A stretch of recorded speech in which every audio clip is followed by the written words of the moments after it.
Hi everyone, welcome to another episode of Sub-Auteurs, and these two fools with me are MJ and Misha, and my name is Anjo. I just did the intro wrong, but I don't care because I'm rolling with this thing now. He took our right to introduce ourselves. I know, what the hell, man? What did you eat today? Jeez. Oh, Not sisig. What didn't you eat?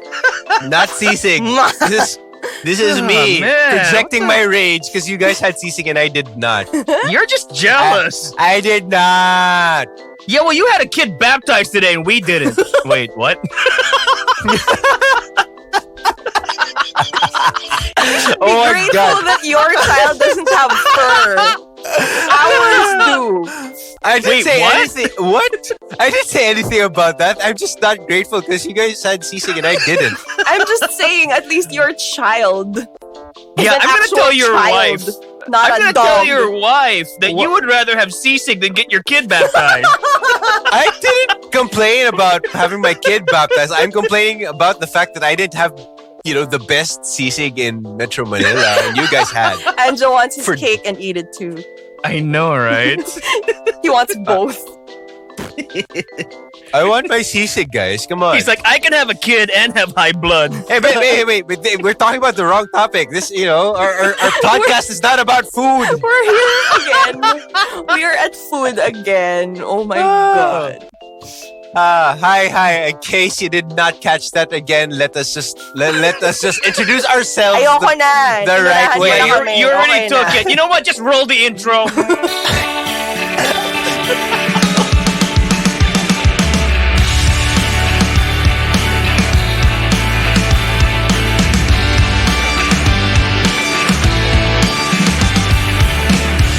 Oh, so ano na pag-uusapan natin? What are we going to be talking about now, guys? I don't know. Bitch. You Still upset. Yeah, I'm upset. Oy, you guys had sisig nga, I didn't. Okay. Somebody did. Let us introduce ourselves. Who does that? We're co-hosts. It's not Anjo and friends. Wow, Anjo. Hey, you guys had my week wasn't that great. The Lakers lost in the playoffs. I didn't have sisig. He says this while wearing a Lakers jersey. I know. Jeez. Yeah, you must be so upset. One track mind. Sakto lang. But anyway, somebody mentioned something about fur, and that's what we're going to be talking about today, diba? I was hoping it would go there, but no. Yeah, No. I mean, there was a segue Well, attempt. it took I some tried. time. It took some time. There's a build-up. Diba? Okay, so today we're going to be talking about Disney Plus, or Disney's new movie, Cruella. Which is there you go. Kailangan may hagod talaga. Scare you. No evil thing will. What's hagod? Ewan ko. That is a legitimate question. Really, Look, no? I could pretend, or I could Google it right now, but I thought I could trust you jerks to be honest with me in my moment of not knowing. Can I also share another moment like this? So, we were driving to Tanay for my thesis for a location hunt. And then we passed by this area and it had a sign that said Lambat for sale. And then Misha was like, what's Lambat? Again, honest question, because I thought, I was in a safe space. I can trust the people I'm with. Surely they won't steer me wrong or mock me for my lack of knowledge. We will mock That's where you you're first, wrong. and I was then super wrong. We will mock you first and then explain. But here's the question though. Would you rather oh my God. Would you rather have people you don't know mock you or people you know mock you? I don't know. We're on the internet. Everyone mocks us. Everyone can mock us. So I think, it's moot. That's very true. We can cut that tidbit out if it's too long. Let's get back to Cruella. No, I like this. This is fun. You like being made fun of? Sure, let's continue. But you guys still suck. I still don't know what the other word means. Hagod. You sound like that badger meme from 800 years ago. Mashu. At least we know what badger means. He still doesn't know what how good means. So Cruella is basically a prequel to Yes. Screw you guys. The man who does not know what how good means is trying to explain what Cruella is about, and he is right. It is the prequel to 101 Dalmatians that focuses on the story of the villain. You guys suck so much, I swear. Woohoo. Okay. At this moment, I like Cruella more than you people. And she's the bad guy. You sure? Are you sure? Well, Are you she's not sure? a bad guy in this movie. I mean, Actually, let's start from the beginning, okay? So Cruella is a prequel story for Cruella De Vil, the bad guy from 1961's 101 Dalmatians. And much like Maleficent, it tries to fill in the blanks of the character's backstory. In doing so, we find out about her childhood, what made her a villain, and how she got her iconic style, I guess. She was born with that black and white hair. Can you believe? She was born that way. she was born with style. Absolutely, yeah. Mhm. Come to think of it, the movie didn't show us how she got that way. She was pretty good at it from the beginning. Mm-hmm.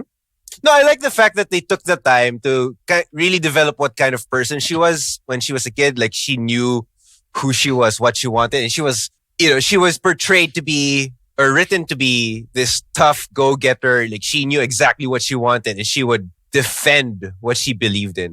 That was pretty cool. That was very cool. It was pretty cool. That was very cool, except for, I gotta ask though, if she was like basically fully formed from the get-go, then why did we, what's the rest of the 2 hours of the movie about? I don't think she was fully formed. I think even a character who's written to know him or herself from the get-go still has room for growth. So I think this is more about her growth as a character, or her growth into the villain that we all know as Cruella De Vil. This fur-loving, animal-killing fashionista. You sure it goes there? Therein lies the rub. Because, look, this is the same problem that I have with most prequel stories, right? And I'm always going to use the argument for Jaws. I don't need to know where the damn shark came from, because a prequel would just be like 2 hours with the Baby Shark song, maybe. But you don't need to know where the shark came from. That would be the worst prequel ever. We are so annoying. That would be the worst goddamn prequel. Yep. Can you imagine? 2 hours with the Baby Shark song. Yeah, No! I would just slit my throat. I would slit my wrists. Oh, that's basically me babysitting my nephew. So, okay, I guess I can sit through that. I'm glad my son was born after the heyday of Baby Shark. Yeah, because YouTube won't be around when he finds out how to use it. Nope. Nope. Okay, but look, again, going back to the thing with prequels is, you know where these characters are going to end up. You know how, so there's no suspense basically in everything that's going to be presented to you, because you know they have to get to a certain state later on. Mm-hmm. That the same way that I don't need to know that the biggest, scariest dude in the universe was Hayden Christensen at some point. I don't need to know that. I forgot about that. I wish I didn't remember. I also wish he wasn't an 8-year-old with a fucking bowl cut. But, I mean, know. like, to be fair though, those prequels kind of led you to the motives of what Darth Vader became, as opposed to this prequel where it kind of changed your perspective about Cruella. The way Disney did it for Maleficent, where, you're more sympathetic to the character. The character. No. Correction. They tried to make Maleficent more relatable by turning Sleeping Beauty's father into a freaking rapist. There you go. Okay, that was just weird. So, okay, I don't mind if you're gonna go back, but why are you trying to rewrite what we already know? Because we all knew that. I mean, like from the Disney cartoons of Sleeping Beauty, we knew that the kings were supposed to be loving parents, and then all of a sudden in this prequel, he becomes this rapist. No, like I said, I don't mind if you're going to go into the backstory, but don't change what happens later on just for the sake of relevancy or just for the sake of being, I don't know, for lack of a better word, for being, trying to update the story. Yep. These stories were written at a certain time. They were a certain way. If you're going to try and enhance it or enrich it by looking into the background of it, don't try and retroactively change the things that we know about them. Yes. Exactly. Which is what made the Star Wars prequels work better than these prequels did. For me personally, it's fine to have these prequels because what interests me about these is, especially if it's focused on one character, like let's say Cruella, like this, it at least makes you see her journey on why she turns out to be this villain that she is, that we all know. But you gotta get there. This didn't get there. Well, it's like, I want to know how she became this crazy dog-napping lady, but like, did this take me there to that journey? To be fair... she is kind of. It like went one direction and then took a detour. Yeah, exactly. I mean, like, it was getting there. Yeah. Up until a certain point, like, hey, that's pretty dark. Oh. Okay, we'll get into spoiler territory later on. But right now, let's just go over the main beats of the story. So basically, young Cruella suffers a tragic loss at the beginning of her life, and she moves to big bad London, where she meets up with the two guys who end up becoming her henchmen later in life. They find her a job in, they find her a job in the department store that she wanted to work at, where she is discovered by the Baroness, who takes her in as her protege in this world of amazing high fashion. And that's where Cruella discovers her passions, basically. Her passion for motivations, fashion. I guess, for... you wanted to rhyme, didn't you? He just wanted to throw back to Bratz dolls. What? That's literally the tagline for Bratz dolls. I did not know that. No way. It is. The dolls with a passion for fashion. Nice to know that you know that. Nice to know, Misha. Yes, thank you. He still doesn't know what how good means. Yes. God, you people suck today.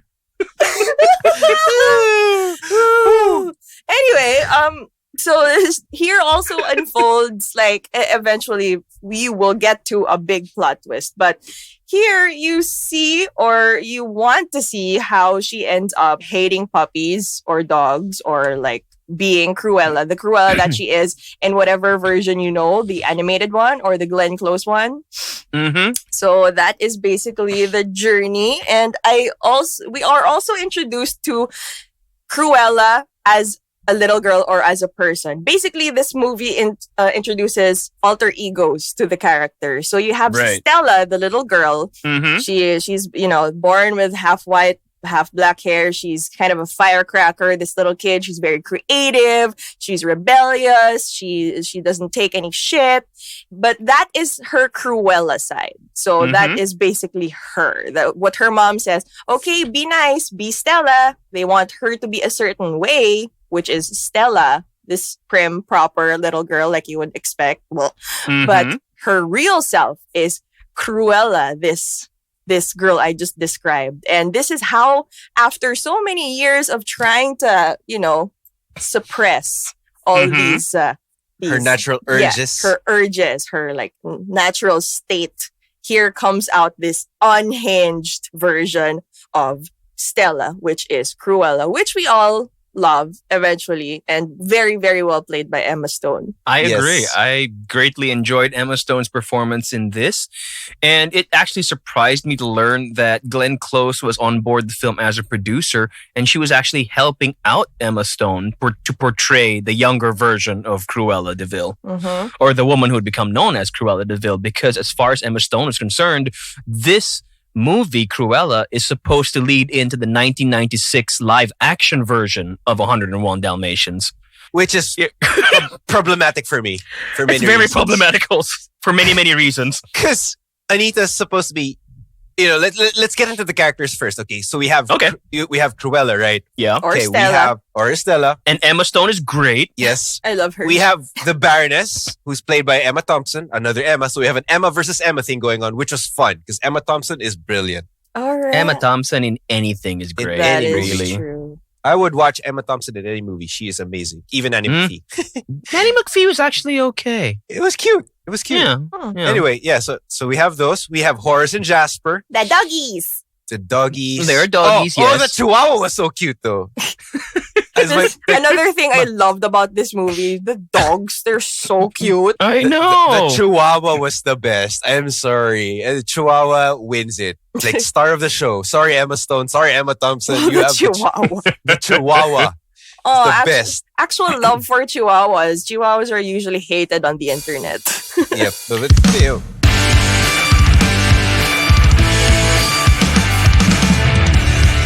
Anyway. But anyway, you have a new character named Art. Mhm.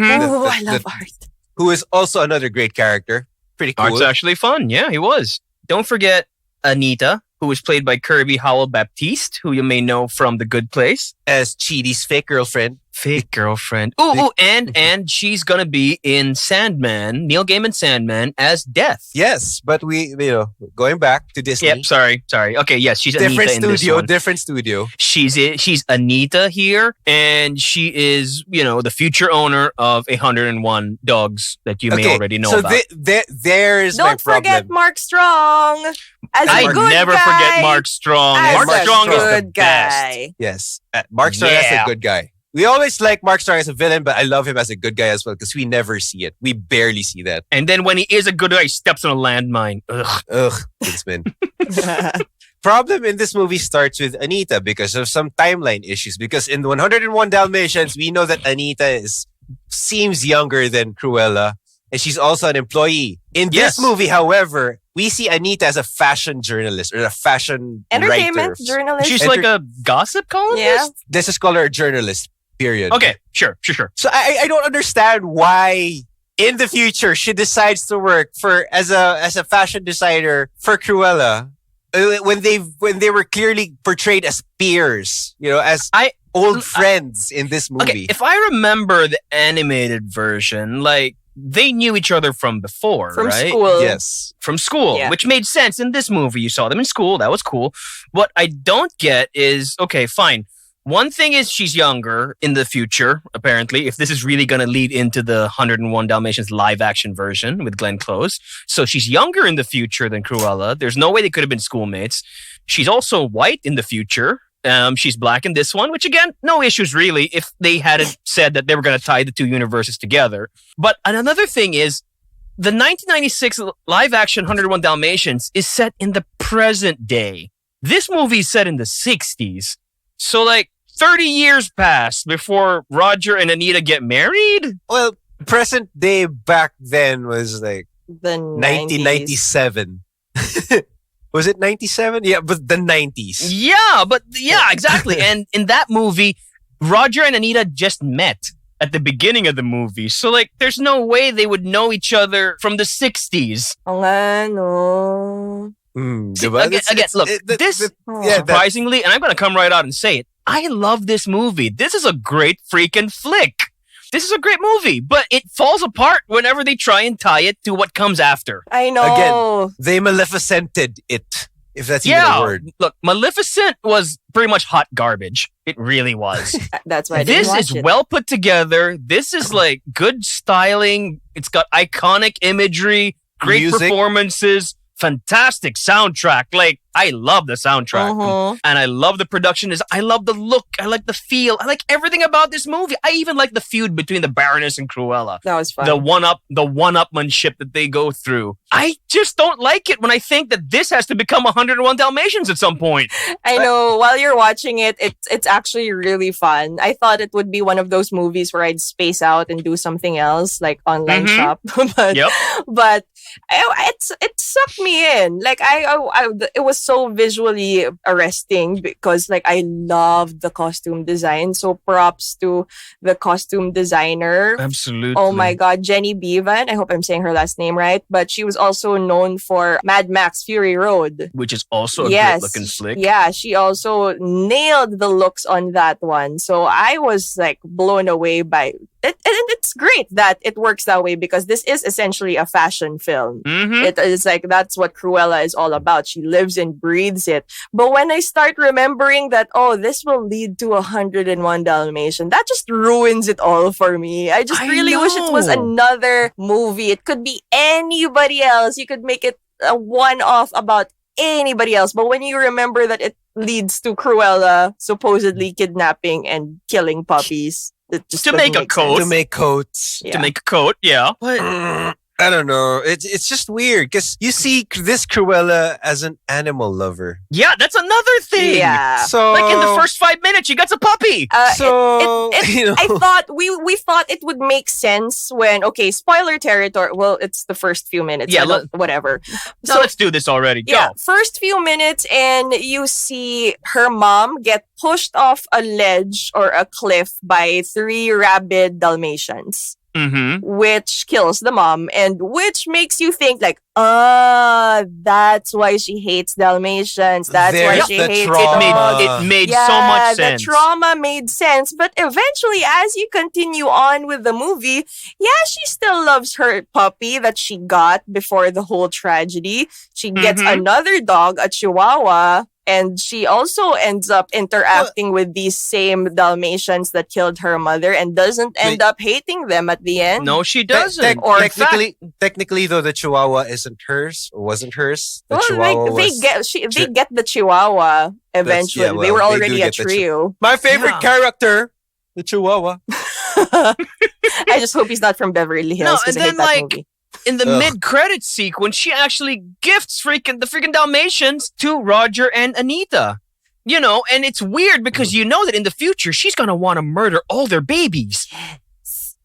So That's it's just Weird. it has this weird disconnect about like the motivations of Cruella as a character and this Cruella. So it's like, can we just disassociate? Can we just not call her Cruella? Maybe there's gonna be a Cruella sequel wherein we see her descent into madness as to why she would want to murder these puppies. There could be a sequel, I suppose. That would make some kind of crazy sense. That's the only Yeah, way but to it save does- this scenario. But then again, it doesn't really start off on the right foot if you want to. I don't know. Again, I mentioned a sequel, but I don't know. It's just And then weird. it defeats the purpose of doing the prequel in the first place. You want to over-explain to me the character's backstory and motivations? We did not get any motivations. We just got a lot of backstory. Now, if they're going to be saving it for the sequel, apparently reports say that Emma Stone is very much interested in doing a sequel to this with Glenn Close portraying the older version. And they want to do it like Godfather 2 style, where half the movie is about Emma Stone in the past, and the rest of the movie is about Glenn Close in the present. That And- would be cool. That would kind of be cool, but if that's what they were going to do, why didn't they just do it in the first place? I don't know. Well, And they tried to justify it at some point because there will be this part eventually. The plot goes, there's also this family heirloom, this necklace, this very valuable necklace that after a kerfuffle, so Emma Stone's Cruella tries to get her family heirloom back from the Baroness Mhm. in a whole, like I said, kerfuffle of trying to Oh, steal thank it. God. I thought you meant the mother falling off the cliff was the kerfuffle. Oh, No. no. No. Sorry. That was a very sad point though. But yeah, Disney movie. You're not allowed to have parents in a Disney movie. But I like. Okay. Oh my God, Misha. It's true. If you're the hero of a Disney movie, you're Oh, going to be an shit. orphan or you're going to be the child of a single parent. that's true though. It doesn't matter if you're a princess in a castle or you're born in an anemone. Well, technically, Rapunzel had both parents. She was just kidnapped. Yeah, I guess. That's true. Fine. Okay, so kerfuffle, Dalmatian swallows the family heirloom, so she has to kidnap them. And out comes this controversy where, fashion. And she comes out with this coat that looks like Dalmatian's fur. Mm-hmm. So this is where you think like, holy shit, she skinned them, she You know killed them. when the Baroness was like, she stole my dogs and skinned them. I was like, holy shit, that's pretty dark for Yeah. Disney. And That I is like super it. freaking dark. That is And I super like freaking it. dark, but that is essentially the direction Cruella was going to in the future anyway, Yeah, which is why she exactly. wanted 101 puppies. It would have made Okay, sense. okay, To get and it- back her family heirloom, she totally would have killed a bunch of Yeah. dogs. And it made sense because, that's where all the rage was being directed at. at the Did she dogs have- that at the actually killed dogs. her mom. Exactly. Yeah, So it yep. made sense. It really did. So from a narrative point of view and a character development point of view, it would have been great if if they stuck with it, I don't know. Maybe it's Disney being Disney, where they couldn't afford to have people reacting that way, where the lead character kills But she's animals. Cruella De Vil. Exactly, but then she's supposed to be a villain. She's supposed to be ruthless. We all know her for obsessing over killing puppies. Just to make a fur Okay, coat. here. Look at this. Wait, Other than the parts where you're going to connect it to 101 Dalmatians, this is a pretty good freaking live action remake, prequel, reboot, whatever the hell you want to call it. Because at least, like, you don't have Maleficent turning somebody else into a dragon rather than her own damn self. This was pretty solid. You know, here's Cruella being ruthless. Here's the two guys who work for her. There's her getting her car. I mean, all the pieces were there. except for the puppy killing. Except for the puppy killing, which is basically isn't it the only thing we horrible? know. Isn't it horrible that we wanted it to go there for the dogs to actually die? But it would make sense in the grander scheme of things. Here's the thing. Everything that made Cruella wasn't there. Or the only thing that made Cruella was not there. Because I got the same argument for Maleficent not turning into a freaking dragon. Well, you have the outward shell of it. Yes, you've always known as Cruella as this fashionista, this unhinged lady, but her heart, her core isn't there. So it's just like you got like the icing. Does that mean we really do need a sequel then? I think so. But here's where they try to justify it, okay? So when you find out eventually that she actually didn't kill the dogs and they're fine, they're alive, they like her now. She's like one big happy family with Jasper and the crew. These dogs, they end up even liking them more than the Baroness eventually. But it's like, they try to justify it by saying like, oh, the press is saying that fashion designer Cruella used real fur. And then she's like, oh no, it's not true. But then, you know, people make villains if they need one. Parang ganon. It's not verbatim, but there was this one line that says like, oh yeah, people will make you a villain if they really want or need one. So that's where they try to justify it, and that it just did not work. Like it just didn't. I think, look, it fell prey to the same problems as Maleficent again. Maleficent is a far, far, far inferior movie overall, but they try to do the same thing. They're trying to do the whole Wicked thing, where they try and present us with a different side to the bad guy that we thought we knew. In that case, it was the Wicked Witch of the West, and make them a sympathetic character. I can get behind that. The only trouble is where the movie ends doesn't line up in any freaking way with where 101 Dalmatians begins. So there's really that kind of disconnect. Yeah. And if I'm going to need to see a sequel to get to that point, what was the point of this one? Yun Don't get nga. me wrong. Parang Great sayang outfits. nga. We all know why they're doing these kinds of movies, because they really wanted to get the rights to Wicked and they weren't able to. So Oh shit. That's true. So you know, They're projecting this frustration on Yeah. many shitty prequels. I mean, like, you know, like they do have the properties to do it. It's just that, you know, these properties are so well known and so iconic that it just doesn't seem right, or just doesn't feel right when it's them. I don't know. Okay. Right? Now here, that brings up the problem of remakes, reboots, prequels in general. Because, like, if you're going to do a whole remake, basically, that's where you just, like, I mean, I'm going to steal from Jay and Silent Bob reboot here. That's where you change just enough, but you retain enough. You retain enough of what people liked the first time, and you just do it again. You just add youth and diversity to make it look, you know, current. Versus a remake where you don't give a crap about anything that came before and you just change everything, but you only keep the title. This one is trying to do a little of both. It's trying to be somewhere in the middle while also being a freaking prequel. Yeah. So parang it wants to have its cake and eat it. Like Anjo and his sisig at his kid's baptism. He wanted his kid to be christened, but he also wanted to eat some sisig. Hey, I didn't have a reception. We could Oh have my had, God, let it go. I still know what how good means and you don't. Oh my god. You know, one day I'm going to Google it and y'all be sorry. Still, when you Google it, it won't be recorded.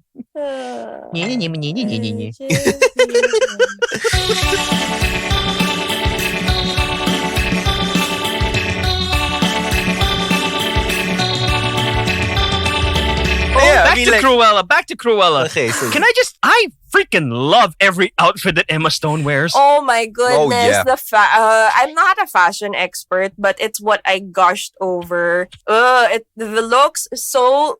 The contrast between the Baroness's very structured, traditional style and her punk, her crazy patterns, her textures. I loved it. Oh my god. Oh my goodness. And the makeup too. It's like, it is glorious. Glorious. There's just something... And you pair that with the fun one-uppance, like you mentioned. Yes. Like the thunder stealing. It was just so fun. Like you have these two fashion powerhouses fighting each other, trying to steal each other's thunder. That was basically, honestly, the best part for me, the most entertaining part. Yes. It's the whole new blood thing. Like, am I frozen? The future. Am I frozen again? No. Go on. No, let it go.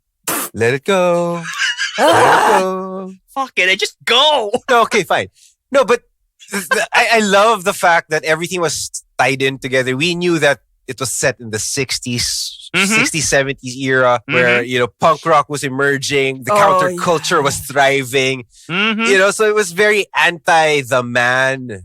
MJ mentioned it earlier where you had the Baroness structured, very traditional, very, modest in terms of... I wouldn't go with modest. I wouldn't go with modest, but I understand her MJ's point. But and then you have Cruella, rebellious, she's like vibrant and out of the box, and absolutely insane. Basically, the counterculture, just fighting, the establishment, which is pretty much what the 60s and the 70s were all about. Yeah, and I also... I like that Emma Thompson as the Baroness was basically Miranda Priestley on steroids. Exactly. Yeah. Exactly. It's actually like Miranda. This was like kind of like a Devil Wears Prada situation at the start. I really went back to that, especially to the part where she was working for the Baroness already. She was the Anne Hathaway. She was the Andy. Yes. Yes, this was Cruella De Vil Wears Prada. No, Cruella De Vil wouldn't wear Prada. That was terrible. Cruella De Vil wears puppies. Anyway. Cruella De Vil wears Cruella De Vil wears puppies. No matter how much they try and sanitize it, at the end of the day, she's going to be a stone cold puppy killer. And even if, look, there were things that they couldn't even do in this movie that Emma Stone wanted to do. Like, she doesn't have Cruella De Vil's iconic cigarette holder. Because Disney characters aren't allowed to smoke anymore. Oh, right. That's right. She had that. That would have looked so good also with the whole aesthetic. Absolutely would. Which is her screw you as the vibe. I love that. And it would also make sense with Emma Stone's really low voice. She sounds like she smokes 3 packs a day, which is sexy. Actually, really smoking works for 3 packs a day is sexy? No, the sound. No, the voice. Her voice. Not the smoking itself, but her husky. Her low husky voice, man. And you pair it with her British accent, which was pretty good, actually. It was good. It was convincing. It was just so weird. It was the 60s and nobody was smoking at all. Right? Let's talk about the cast, though. The cast was super fun to watch. That was a good cast. You could tell that they are all enjoying their roles. They're enjoying it so much that they came naturally, even if you knew that these characters were meant to be played with ham acting. You knew that Emma Thompson kind of looked like she was ham acting, but it just felt But it was natural. controlled. It felt like a choice in her hands. It didn't become camp. It wasn't Pedro Pascal in Wonder Woman 84. Oh, God, we're back to that. Oh, I hate that movie so much. So there. And it's also nice to get a glimpse of the henchmen or how they started out as her friends. They were surprisingly fleshed out. I did not see that coming. They were very They were competent. They were. I know. That was so weird. I also love how they started with the 3 of them before the kerfuffles. I like that word. I'm just gonna keep saying it. Before everything, they were actually this family of petty thieves. Yes. Where they would actually be pickpockets, wear different outfits that are or costumes or disguises that Cruella would design Cruella made. herself, and then Yep. they'd have the Estella dogs made. help. Oh yeah, Mhm. I yes. love that the dogs are part of their know, crimes. That was so Mhm. cool. Oh, I want my dog to be my henchman. I don't want to spoil what the scenes are with the dogs, because that's what made me love the Chihuahua the most. My dog's useless. He could Oh. never help me steal jewelry. yeah. Well, same with my dogs. Anyway, Anyway, Oh. but yeah, that's how they start off, and it's so cute how eventually when Stella starts turning into Cruella, when she just starts getting like real unhinged and bitchy, And like it's normal, weird for them. yeah, like normal friends would when you see your friend being all insane and they're like, Or I don't Turning like, into a Disney villain. yeah, exactly. mm. No, they're like, I don't like you anymore. You're kind of this a used to be bitch now. fun. I like- This used I to be like- fun. I like that message when they all started out as family, because they were a group of outcasts Yeah. who had no one to turn to but themselves. So they just formed this this little unit where they could rely on each other for support, which was great. And then you see the evolution of Cruella, and you see how it affects the relationship she Mhm. has with these two, where they're all weirded out, they're all insulted, they're all hurt by how she's treating them. Oh, that was pretty good, because you see how they evolved from family, from friends to family, then to just then to just being lackeys, being Yes, I agree. Mhm. that was great. Yeah. There was a build up to that, and Mhm. then the same problem with Cruella being like a puppy killer. We see her fixing the relationship once again. So then Which brings us to, how the hell does this lead into 101 Dalmatians? I have no idea. They're all they all have a healthy family unit thing going. They all love dogs. Cruella's not a puppy murderer. And can we go into the big twist, please? Oh, right. Because I'm sorry, okay? I know the whole third act hinges on it, but it just didn't work for me. I was okay with it, I guess. It added a little bit of oomph to it. I guess it would show that, oh yeah, it does make sense, because surprise, surprise, her real mom is actually the Baroness. Ooh, oh no. My problem with that is the same thing with every prequel, in that the universe is that small that everybody and everything that made this character what they were in the version that you remember them from all happened within the space of of one movie, of one adventure, rather than an entire lifetime. And that everybody who would become a major part of their lives moving forward, or somebody who was important now, is the piece of the puzzle that was missing from the beginning, because the answers could only come from your immediate circle. Basically, the world isn't that small. So, it turns out that, yeah, the Baroness is her real mom. And when she was born, I didn't want you. So she gave her To Mark Strong. to, actually to the dispose mom. of, right? Oh, yeah. Yeah, the mom. So she went to the mom, and this sweet lady that couldn't possibly hurt a fly and was the best mom ever, very understanding, very caring and nurturing. And then eventually it's like, oh, that's why Cruella was such a free spirit. Like, she didn't get it from her mom, because, oh, that's not her mom. Her real mom is the Baroness. So they explain it in a way that, so apparently it's hereditary. No, yeah, that's what I wanted to point out, where Cruella is this crazy villain that she would go to lengths just to kill she would go to crazy lengths just for her to be able to make a fur coat. Okay, so we have the Baroness, who's this crazy narcissist, like super narcissist, that she couldn't even bear having a child because she wanted all the attention. And then we have this. Oh, so you think my kid's gonna be crazy now, Misha? Well, I didn't say shit. What the hell, man? You just talk. Keep talking. Anyway, yeah, but so did you just call yourself a crazy narcissist? I didn't say narcissist, but I could be crazy. Oh my god! This is what your child's gonna become? Oh Maybe. my lord! No, but yeah. So is this movie like a study to mental health issues, or I don't know, like the whole Here's psychological thing, or I don't. Here's the thing. Like, okay, fine. So she didn't know who her parents were, whatever. She didn't know who her mother was. But come on, what were the freaking odds that she would end up working in the one place that her mother would go to, and actually choose her of all people to work in her company that she'd be super talented at, to the point that she'd become essentially her own mother's right hand? which enabled her to discover her actual parentage. But come on, that's almost as bad as Anakin built C-3PO. The universe isn't that small. It apparently is in the Disney World. So okay. and these traits are you are born with it. You are not, it is not these crazy villains are she could born have lived her not entire raised. life without knowing who her mother is. In this universe, apparently it is small because they haven't even discovered tobacco. And again, yes, 1960s London was notoriously smoke-free. But, but because of the way they set this thing up with so much style and so much confidence and flair, the dialogue was really good. It was fun. I liked it. I even forgave all the stupid coincidences that helped shape who she was. Like down to the car that she ends up driving in the future as Glenn Close. Oh, she stole that from her mother. But I guess it doesn't count as stealing anymore because, it's hers anyway in the end. But, and, her shacking up with her two future henchmen because they met each other as children. Or... yeah, the only thing missing is how the hell she becomes evil. Seriously, though. Yeah. Although there was one thing that we wanted to know. Yeah. There was one part, though, I really enjoyed, like you said, everything besides the fact that this is Cruella.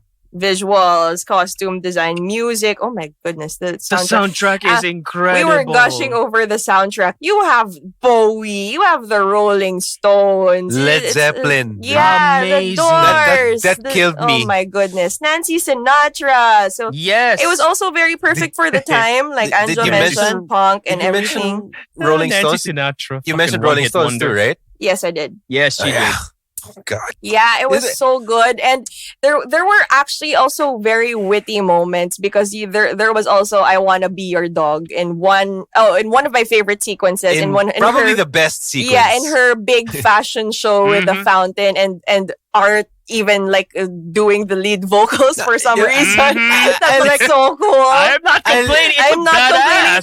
And Jasper knows how to play the guitar. It's like, okay, I'm not gonna question this. This looks awesome.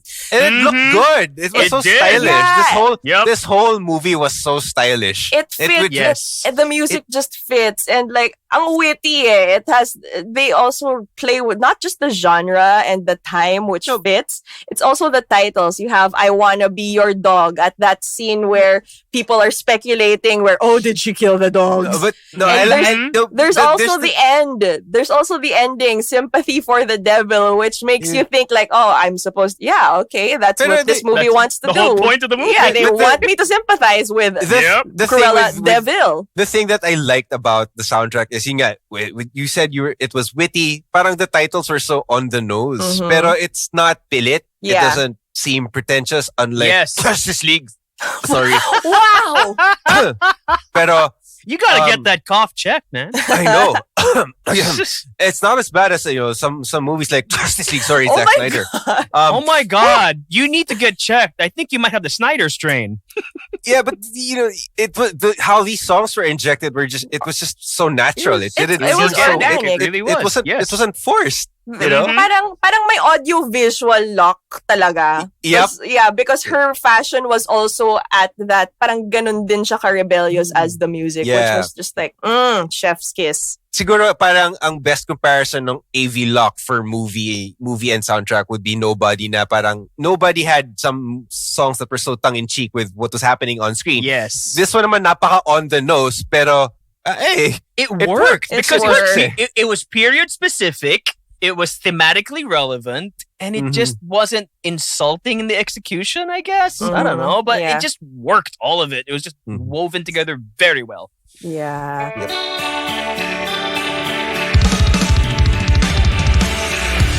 My goodness, it just worked so well. But that's the highlight for me, at least, that cohesiveness of the visuals and the music. It was just story, just everything about it, except for the 101 Dalmatians connection. Seriously, yeah. And the fact that London is small enough that you can find your birth mother if you sleep in the right store window. Ooh, I also did not like her monologue moment after realizing that the Baroness was her mom, and then her being all like shooketh and heartbroken, and this little monologue in the park bench or wherever she like that part was that was on the that was very on the nose. That was pandering for me. It's like we didn't need this. I think it's it's more for the kids. The kids who are waiting for her to start killing puppies. Let me walk you through my internal struggle. Yeah. Well, since it's connected to the reveal, to the whole twist thing that I didn't like, I think that's in there too. Yeah, I didn't like that part. I mean, Emma Stone's acting was great, except for that part. She was having so much fun. Yeah, you could tell. I loved it. Especially those one-up scenes. You could see that glint in her eye. She was having so much fun. She was perfect. Any scene with Emma versus Emma was just, it was amazing. I couldn't when keep she would my make eyes. Trelawney look bad. Yeah, I couldn't keep my eyes off of them. They both were amazing together on screen. What was your favorite one-up moment? There are a lot of gags there. Garbage truck. Garbage truck. Garbage truck. Oh my God. Mother fuck. Tangina, ang ganda ng garbage truck reveal. So, nahulog yung clothes, she pops out, and then when they drive off, it's like It's her long fucking garment. train. It's her fucking not even train, dude. I am not fashion inclined whatsoever, and I dress like a 12-year-old boy. But yes, he does. Yes, you do. Yeah, I know. Right? Screw you! Stop agreeing so hard. Yeah, well, we wouldn't agree so hard if you knew what hagod meant. So. Oh my God! I will Google it when we're done with this. Si Anjo na yun Wala akong sinasabi sa hagod na yan. No, again, I am not fashionably inclined, but that was freaking iconic. Yes. I mean, and also I'm trying to think about how many idiots are going to try setting their outer dresses on fire in the future to reveal what's underneath. It's going to be a TikTok trend. Wait for it. Oh my God! I can't wait to see people burn. I have a question though. Did they do that? Did they do that when Katniss Everdeen did that in Hunger Games? Yeah, but I don't remember it taking off the outer layer of the garment. Well, Katniss Everdeen did it first, so. Ooh. Fair enough. Moving on. Okay, so I guess the big question is: would you recommend this movie? Yes, without a doubt, I would, because it's a fun movie. Just don't tie it. I would probably give it a disclaimer. Like, yes, it is fun, but don't expect to get some clarity on why Cruella De Vil will turn out as she would. Here's the thing. It might be better because 101 Dalmatians came out in the 90s, and then the cartoons came out in the 60s. So unless the parents of children today are big or huge Disney fans, kids nowadays who will be watching this might not even have seen those movies. So it's a yes if you haven't seen the movies. It's a hard yes if you haven't seen the past two movies, which this prequel is based off on. I guess. But if you've seen them, there is going to be that disclaimer wherein you'll have to say, no, try not to connect the dots. Just watch it for what it is. So this is a prequel to those movies, but it's not. Dun, dun, dun! Again, I would have no problem with it if Emma Stone wasn't telling everybody that this connects to the 1996 movie. That's my only thing. Yeah. You know, right? If they didn't make that claim, I could happily imagine a hypothetical 101 Dalmatians in the future where Roger and Anita are people of color, where Cruella is the daughter of a famous fashionista, where her motivations are still unknown. But by tying it to something that already exists, they are beholden to that.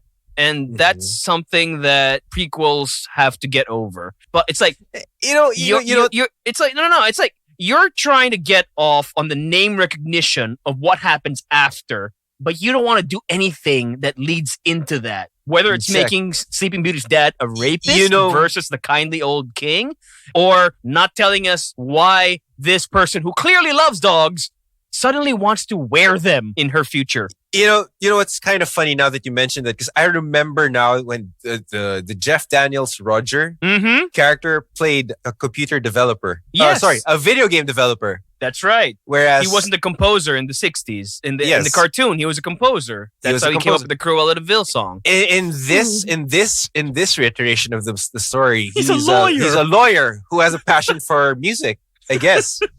Because it's at the mid-credit scene where you see him playing the tune of that iconic Cruella De Vil song. Yeah. So there's a lot of questions so weird. that have to be answered for it to be tied into the 90s movie of 101 Dalmatians. Look, the only way it would make sense, and if you have Glenn Close play the present day version of Cruella De Vil, is if they have like a freaking time machine. That's the only way this would make sense. Mm-hmm. Like the future is an alternate reality where everybody's white and Cruella can smoke. No, don't get us wrong. Don't get Misha wrong, I guess. Because Glenn Close was great. She was great Cruella. Amazing. Yes, she was and amazing. Emma Stone pays homage to that very well. Yes. It's just that the stories do not tie in together. Not at all. Because No. if Anita and Roger were already shacking up, why'd they wait 30 years to get married and why'd they have a meet cute in the 90s? The dots just don't connect.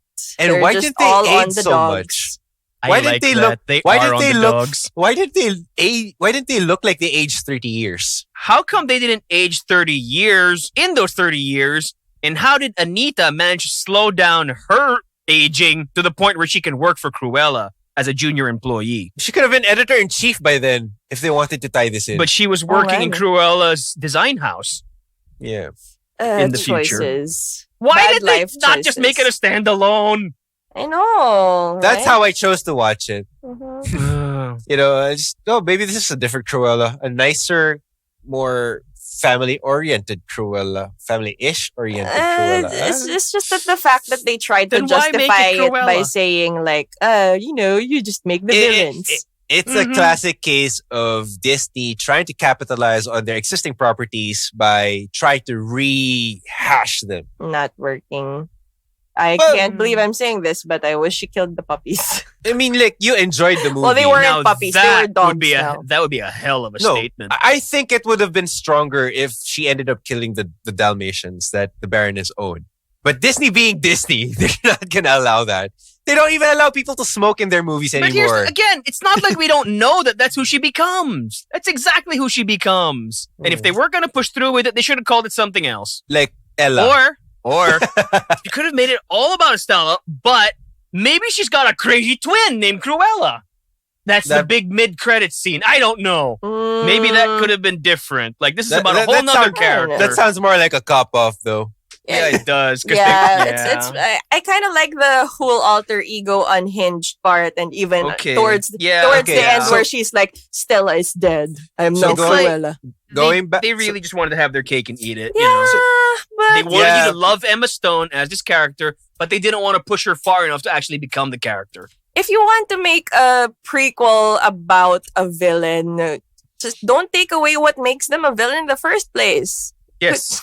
That's it. Yun na yun eh. No, Yun really. yung essence niya. She just killed puppies. She she makes fur coats out of them. But She's- And again, we do not endorse puppy murder, but That's we're what not the Cruella character is. We're not Cruella De Vil. we do not endorse puppy murder, but we do endorse consistency in franchises, if that's Yes. what they wanted. bam, there you go. So, I mean, It's kind of sad because I really, really wanted to like this live action version. They were doing so well.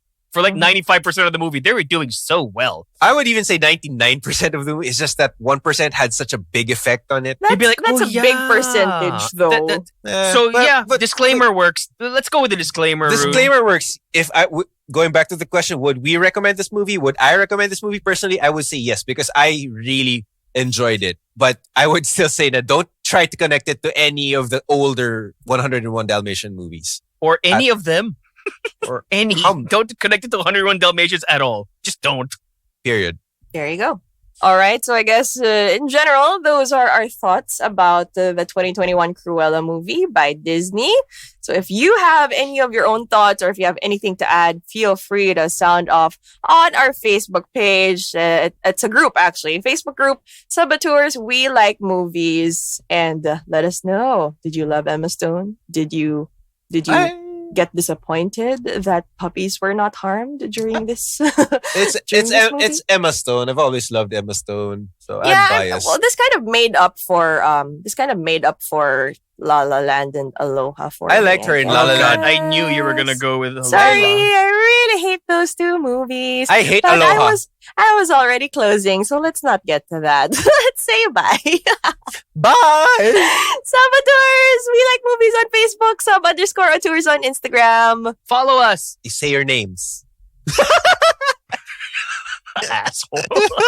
So now we need your permission to say our names and say I know. goodbye now. I thought you were going to say it for us. Oh my god. Oh, I thought you guys would say because MJ was closing. It's okay.